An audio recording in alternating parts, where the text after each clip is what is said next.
This is happening right now in Jerusalem. And what I'm about to tell you is going to completely change how you look at what's happening in the world today. A friend of mine, just a regular guy with no official government job, no army, and no religious title, has pulled off something that presidents and prime ministers have been trying to do for decades. And here's the really scary part. The way he did it lines up perfectly with a prophecy from 2,500 years ago. His name is Jared Kushner. Now, before you click away thinking this is just another political rant, please listen. This isn't about politics. It's not about Democrats or Republicans. This is about prophecy. This is about a biblical timeline that might have just kicked into gear. Think about this. In the fancy halls of power in Washington, D.C., Jerusalem, Abu Dhabi, and Riyadh, a peace process happened that nobody saw coming. The Abraham Accords, a deal to normalize relations between countries that had been enemies for generations. And in the middle of it all, one guy quietly making what a lot of people are calling an impossible peace come true. But here's what the news isn't telling you. The details of these deals, the countries involved, the proposed 7-year plan, even the words they used all match something written in the book of Daniel. Do you get how big this is? Daniel 9 verse 27 talks about someone who will confirm a covenant with many for 1-7. Bible experts have been arguing about what this means for centuries. Who is this person? What is this agreement? When will it happen? And now we're watching a peace deal being confirmed with a bunch of Middle Eastern countries, put together by a guy whose name literally means beloved in Hebrew. Are you starting to see why this is a big deal? Here's what's amazing. Jared Kushner made over 30 trips to the Middle East. He sat down with leaders who had never spoken to Israel publicly before. He brokered deals that got Israel and the United Arab Emirates, Bahrain, Sudan, and Morocco to normalize relations, and opened up talks with Saudi Arabia. Deals that everyone thought were impossible just 5 years ago. One Israeli news source called him the man who made peace where there was no peace. Does that sound familiar? Jeremiah 6 verse 14 warns about people who say, peace, peace, when there is no peace. But it gets even more interesting. These peace deals aren't just handshakes and photo ops. They include economic agreements, technology sharing, access to religious sites, and a plan for changing the whole region.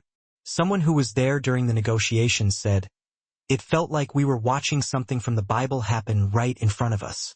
Now, you might be thinking, isn't peace a good thing? Why would this be bad? And that's a good question. The prophecy doesn't say this agreement is evil.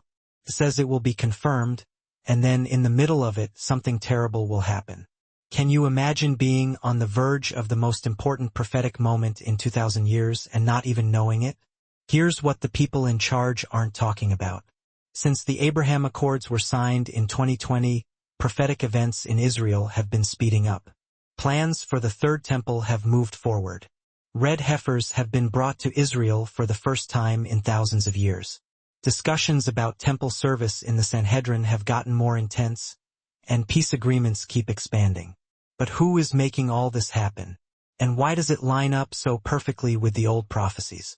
If you want to understand what all this means prophetically, stick with me until the end, because I'm about to show you that we might be the generation that sees Daniel's vision come true. The pieces aren't just falling into place.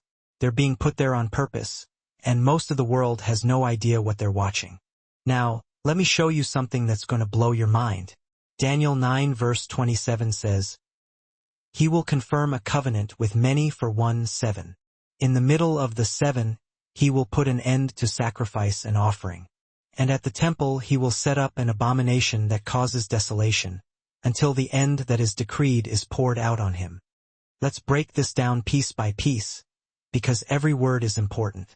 First, he will confirm a covenant. Not create it, not sign it, but confirm it. The Hebrew word is gaber, which means to strengthen, to make prevail, to make binding. This suggests that there's already something in place that is being reinforced or expanded. The Abraham Accords weren't the first attempt at peace, but they confirmed and strengthened decades of peace efforts, making them binding and real. Second, with many. Not with one country, not with two, but with many. The Abraham Accords involved a bunch of countries at the same time. Israel, the UAE, Bahrain, Sudan, Morocco, with Saudi Arabia in talks, multiple countries normalizing relations all at once. That's never happened before in Middle Eastern peace talks. Third, for 1-7. In Bible prophecy, a 7 usually means 7 years. And here's where it gets really creepy.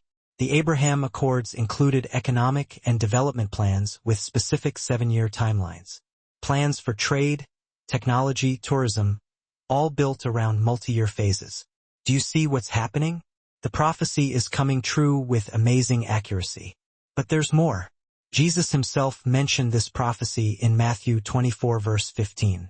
He said, "So when you see standing in the holy place the abomination that causes desolation, spoken of through the prophet Daniel, let the reader understand. Then let those who are in Judea flee to the mountains." Jesus linked Daniel's prophecy to the end times.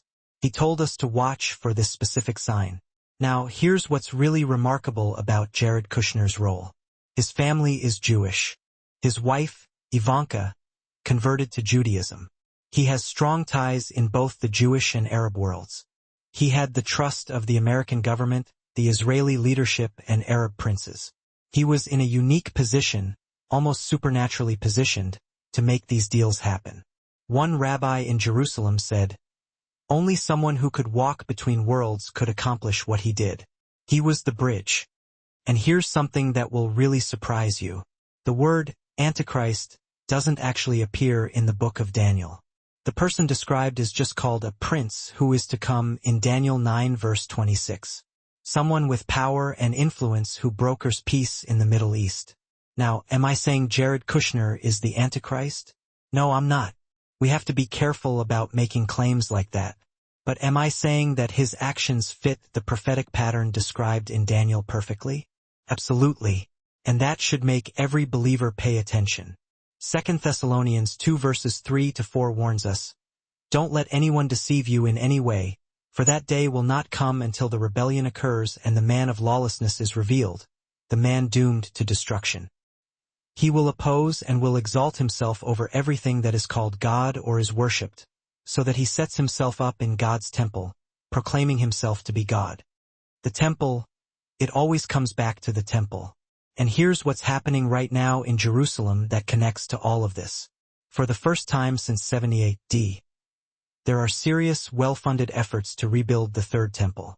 The Temple Institute has created all the tools and implements. They've trained priests. They've identified the location. They've raised millions of dollars. And the Abraham Accords created the political stability that makes this seem possible. Can you connect the dots?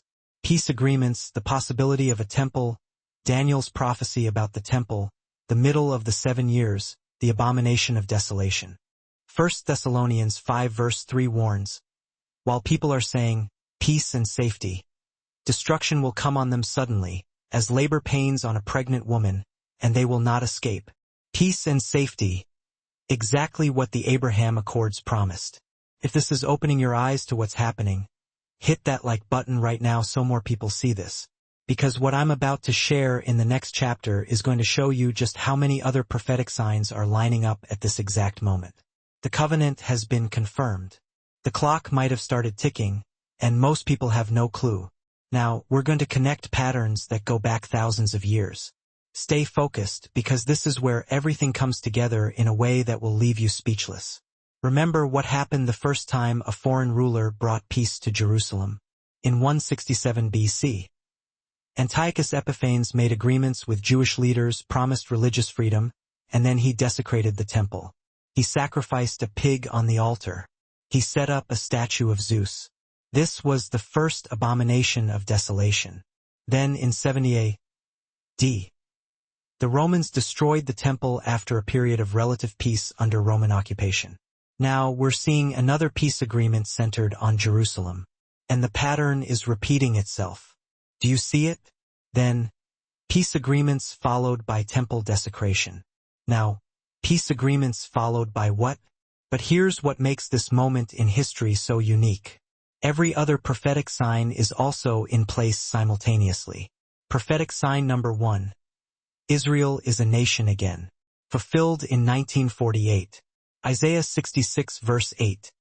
Who has ever heard of such things? Can a country be born in a day? Prophetic sign number 2. Jerusalem is under Jewish control. Fulfilled in 1967. Luke 21 verse 24. Prophetic sign number 3. The Jewish people are returning from all nations. This is ongoing. Ezekiel 36 verse 24. Prophetic sign number 4. Technology exists for global marking systems. Revelation 13 verses 16 to 17. The mark of the beast. Prophetic sign number 5. Peace deals are being confirmed with many nations. Daniel 9 verse 27. Potentially our current moment. Prophetic sign number 6. The temple can be rebuilt. Preparations are ongoing. My friend, never in history have all these signs been present at once. Never. And here's what's prophetically important about the Abraham Accords specifically. They didn't just normalize relations. They created what's called the New Middle East. They restructured alliances, trade routes, and power dynamics in ways that mirror ancient biblical kingdoms. The nations that signed the Abraham Accords, the UAE, Bahrain, these territories were part of ancient Babylon and Persia. The nations still in negotiation, Saudi Arabia, potentially others, these cover the geographic area of the ancient kingdoms mentioned in Daniel's prophecies. Are you starting to see the supernatural orchestration? One prophecy teacher in Israel said, "We're not just watching prophecy unfold. We're watching the ancient map of biblical prophecy being redrawn in modern borders." But here's where it gets even more specific.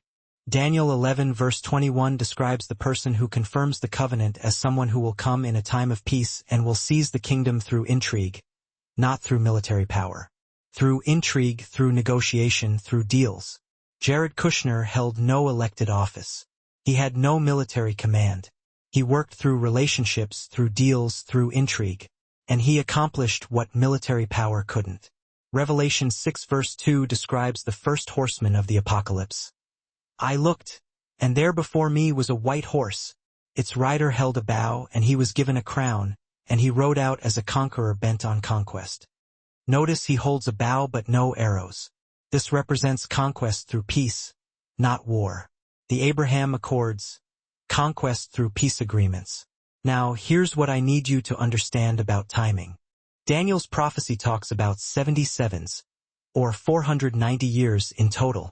69 of those sevens, or 483 years, were fulfilled from the decree to rebuild Jerusalem until Jesus entered Jerusalem on Palm Sunday. That leaves one final 7 years, still to be fulfilled. Many scholars believe there's been a gap, the church age, between the 69th and 70th 7. And that final 7-year period begins when someone confirms a covenant with many. The Abraham Accords were signed on September 15, 2020. If that was the confirming of the covenant, and if the pattern holds, what happens at the midpoint 3.5 years later? That would be March 2024. And what happened in March 2024? Tensions in the Middle East started escalating dramatically. Plans for the temple intensified. The pieces for the abomination of desolation started moving into place. Can you feel how urgent this is? Write this in the comments. Even so, come, Lord Jesus. Not just as a statement, but as a prayer, as a realization that if these are the times Daniel prophesied about, our redemption is drawing near. Because here's the truth. If the covenant has been confirmed, if the 7-year timeline has begun, if we're approaching the middle of that timeline, then everything Jesus prophesied about the Great Tribulation could begin very soon. Matthew 24 verse 21 warns, "For then there will be great distress, unequaled from the beginning of the world until now, and never to be equaled again." But here's the hope. Jesus also said in Luke 21 verse 28, "When these things begin to take place, stand up and lift up your heads, because your redemption is drawing near." The signs aren't meant to scare us. They're meant to prepare us, to wake us up, to get us ready. Are you ready? So now this gets really personal. This isn't just about world events. It's not just about political figures. This is about your soul, your eternity, your readiness. If we're really living in the generation that's seeing the confirmation of Daniel's covenant, if the prophetic clock has really started ticking, What does that mean for how you live today?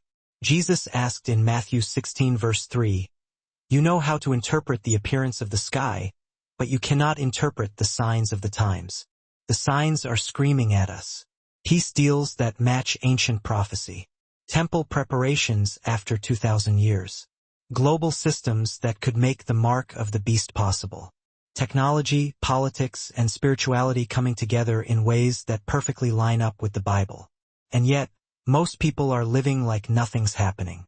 They're focused on their careers, entertainment, buying things that won't matter in eternity. Here's what I know. When Jesus came the first time, the religious leaders missed it. They knew the prophecies. They studied the scriptures. But they were so focused on their own expectations that they missed God standing right in front of them. And they suffered the consequences. In 70 AD, just like Jesus predicted, Jerusalem was destroyed. Those who didn't listen to his warnings were caught in unimaginable suffering. The question is, are you paying attention now?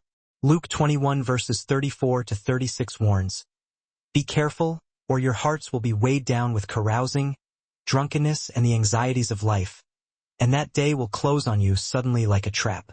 For it will come on all those who live on the face of the whole earth. Be always on the watch, and pray that you may be able to escape all that is about to happen, and that you may be able to stand before the Son of Man. The covenant has been confirmed. The nations are aligned. The temple preparations are moving forward. The signs are multiplying. What are you doing about it? Are you living with a sense of urgency? Are you sharing the gospel with the people around you? Are you making sure your relationship with Jesus is real and alive? Or are you spiritually asleep, assuming you have more time? Because here's the sobering truth. If the 7-year tribulation timeline has begun, the rapture could happen at any moment. 1 Thessalonians 4 verses 16 to 17 promises, "For the Lord himself will come down from heaven with a loud command, with the voice of the archangel and with the trumpet call of God, and the dead in Christ will rise first. After that, we who are still alive and are left will be caught up together with them in the clouds to meet the Lord in the air. But only those who are truly in Christ. Only those who are watching and ready." Here's my challenge to you today. Don't just be a spectator of prophecy. Let prophecy change how you live. Let it change your priorities. Let it light a fire in your soul. If Jared Kushner's peace deals are really the fulfillment of Daniel 9 verse 27, and I'm not saying they definitely are, but the parallels are undeniable, then we're living in the most significant prophetic moment since Jesus walked the earth. And that means 3 things for you. First, get right with God. If you've never really given your life to Jesus, do it now. Not tomorrow, not next week. Now, Romans 10 verse 9 says, "If you declare with your mouth, 'Jesus is Lord,' and believe in your heart that God raised him from the dead, you will be saved." Second, live with eternal urgency. Stop wasting time on things that don't matter. Every conversation could be someone's last chance to hear about Jesus. Every day could be your last day to make a difference that lasts forever. Third, watch and pray. Jesus told us over and over again, watch, be alert, don't be caught sleeping. Luke 12 verse 40 says, "You also must be ready, because the Son of Man will come at an hour when you do not expect him." Subscribe to this channel right now if you want to stay up to date on these prophetic events. Because every week we're tracking what's happening in Israel, in the Middle East, and around the world that connects to Bible prophecy. Let me leave you with this thought. A guy who used to have no official government job made peace agreements that line up with a 2,500-year-old prophecy with amazing accuracy.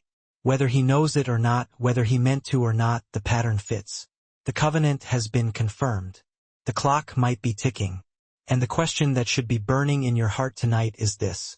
When the 7 years are up, when the abomination of desolation is set up, when the great tribulation begins, will you still be here? Or will you have been caught up to meet the Lord in the air? The choice is yours, but time is running out. 2 Corinthians 6 verse 2 says, "I tell you, now is the time of God's favor. Now is the day of salvation. Not tomorrow now." The covenant has been confirmed. The signs are clear. The time is short.